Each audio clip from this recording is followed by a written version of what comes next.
You feel separate from the room you're in, from the air around you, from the world outside your skin. It feels obvious. You are here. Everything else is out there, but this feeling may be one of the strongest illusions your mind has ever created. At no point are you truly isolated from your surroundings. Energy flows through you constantly. Particles pass in and out of your body. Forces connect you to everything nearby, whether you notice them or not. The boundary you feel so clearly is not drawn by physics. It is drawn by perception. And once you begin to question that boundary, something unsettling happens. The line between you and the universe starts to blur. So if you are not as separate as you think, where does you actually end?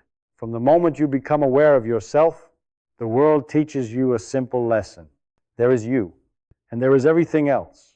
Your skin becomes the border. Inside it feels personal, controlled, familiar. Outside it feels distant, unpredictable, foreign. This distinction feels so natural that we rarely question it. You move your hand, and it responds. You feel pain inside your body, not outside it. Your thoughts seem private, sealed off from the world. Language reinforces this division. My body, my thoughts, my space. We speak as if the self is an object, contained neatly within physical boundaries. Biology encourages the same idea. Your nervous system is designed to prioritize signals coming from within your skin. It treats external inputs as potential threats or resources, and internal signals as you. This makes separation feel necessary.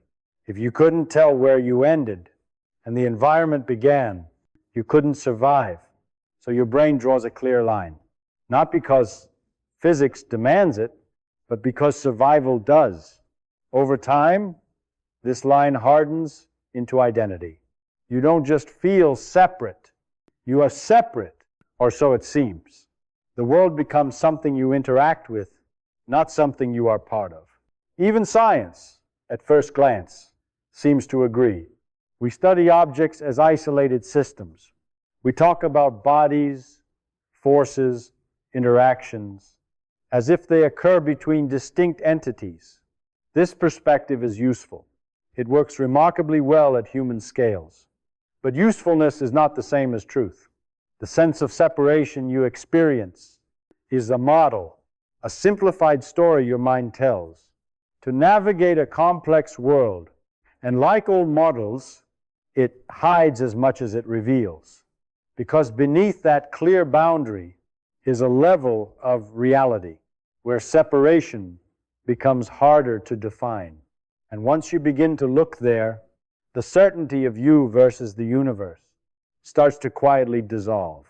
Now let's test that boundary you feel so clearly, the one drawn around your body, the one separating inside from outside. At first, it seems solid, but look closer. At no moment are you sealed off from the world. Right now, air molecules are entering your lungs and becoming part of you. A moment later, different molecules leave your body and return to the environment. Heat constantly flows outward from your skin. Energy radiates away, mixing with the space around you. Your body is never energetically isolated. It is always exchanging. Even the particles that make up you are not permanent. Atoms in your body are replaced over time. Cells die and are rebuilt. Matter passes through you continuously. The you of 10 years ago is not made of the same material as the you of today. And the connection goes deeper than matter. Forces do not stop at your skin. Electromagnetic fields extend beyond your body. Gravity links you to the entire planet beneath your feet. Even distant objects in the universe exert an influence on you, however small. There is no sharp edge where interaction suddenly ends. Only regions where it becomes weaker. What feels like separation is actually a gradient, a smooth transition from strong interaction to weak interaction. Physics does not recognize hard boundaries. the way our minds do. It describes relationships, not isolated things. This means the border you identify as yourself is not a physical wall. It is a useful approximation, a place where interactions become dense enough for your brain to label them as me. Beyond that, interactions continue, just less intensely. So the universe does not connect to you only when you reach out and touch it. You are already connected, continuously, inevitably. And once you see this, the idea of being fully separate becomes difficult to maintain, because separation, in the physical sense, never truly occurs. Let's try a simple thought experiment. Take a slow breath in. The air enters your lungs. Oxygen passes into your blood. In just a few seconds, what was outside becomes part of you. Now ask yourself this: at what exact moment did that air stop being the world and start being you? Was it when it crossed your lips, your lungs, your bloodstream? There is no clear answer, because the boundary keeps moving. Now consider heat. Your body is warmer than the room around you. That warmth is constantly flowing outward. Right now, energy that was once part of you is spreading into the environment. Did it stop being you the instant it left your skin? Or did it gradually fade into the world? Again, there is no sharp line. Now consider information. Light reflects off your surroundings and enters your eyes. Sound waves move through the air and become electrical signals in your brain. The world is continuously imprinting itself onto you, and you are continuously imprinting yourself onto it. Thoughts change breathing. Breathing changes posture. Posture changes the space around you. Nothing happens in isolation. Now imagine trying to draw the boundary precisely, not conceptually, physically. You quickly discover that every line you draw is arbitrary, too close to your body, and you exclude things that clearly influence you. Too far away, and you include parts of the universe you barely notice. The problem is not that the boundary is hidden, it's that there isn't one. In the way you imagine, there are only overlapping processes, nested interactions, flows of matter, energy, and information, moving at different rates and intensities.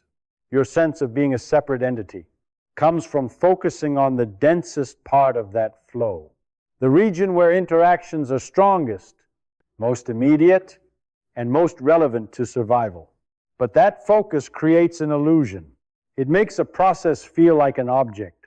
It makes continuity feel like division. You are not a thing sitting inside the universe. You are an ongoing interaction within it, a temporary pattern that maintains its shape while everything inside it changes. And once you see yourself this way, the question is no longer, where do I touch the universe? It becomes, how could I ever be separate from it? If the boundary between you and the universe is not physically real, then why does it feel so convincing? The answer lies in your brain. Your nervous system did not evolve to reveal the true structure of reality. It evolved to keep you alive. To do that, it needs a simplified model. It needs to know what to protect, what to move, what to avoid. So the brain constructs a center, a reference point, where sensations are grouped together and treated as me. Pain inside the skin matters more than pain outside it. Signals from your body are prioritized. Everything else is background. This creates the experience of a self, located somewhere behind your eyes, looking out at the world. But this self is not a thing. It is a process, a constantly updated model that integrates sensation, memory, intention, and prediction. When that model is working well, you feel unified, continuous, separate. But notice what happens when the model is disrupted. In deep meditation, the sense of self can soften or dissolve. In certain neurological conditions, the boundary between self and world becomes unstable. In moments of extreme focus or awe, people report feeling merged with their surroundings. These are not mystical anomalies. They are cracks in the model. They reveal that the feeling of being a separate observer is something the brain does, not something the universe enforces. The self feels solid because it is useful, because it allows rapid decision-making, because it organizes experience around survival. But usefulness is not the same as fundamentality. Just as stillness, emptiness, and absolute separation turn out to be approximations, the self may be one as well. A powerful approximation, a necessary one, but still an interpretation. And once you recognize that, another question quietly emerges. If the self is a model and not a hard boundary, then what exactly is it a model of? At this point, a different picture begins to emerge. You are not a fixed object moving through a separate world. You are something that is happening. What you call your body is a pattern of matter that holds its shape while constantly exchanging its contents. What you call your mind is a pattern of activity that persists while its individual thoughts come and go. Nothing about you is static. Cells are replaced. Molecules flow through you. Electrical signals rise and fade. Even your sense of identity changes over time. Yet through all this change, something feels continuous.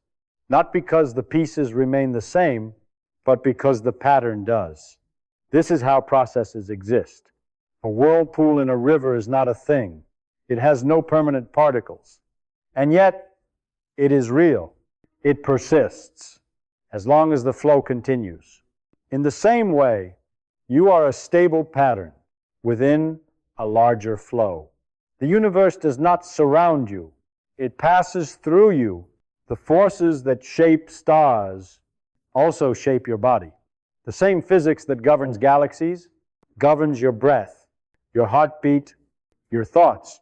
There is no clean cut where the universe stops and you begin. There is only a region where interactions become dense enough to feel like a self. And when that region dissolves, even briefly, the feeling of separation fades with it. You do not stand apart from reality. You are one of the ways.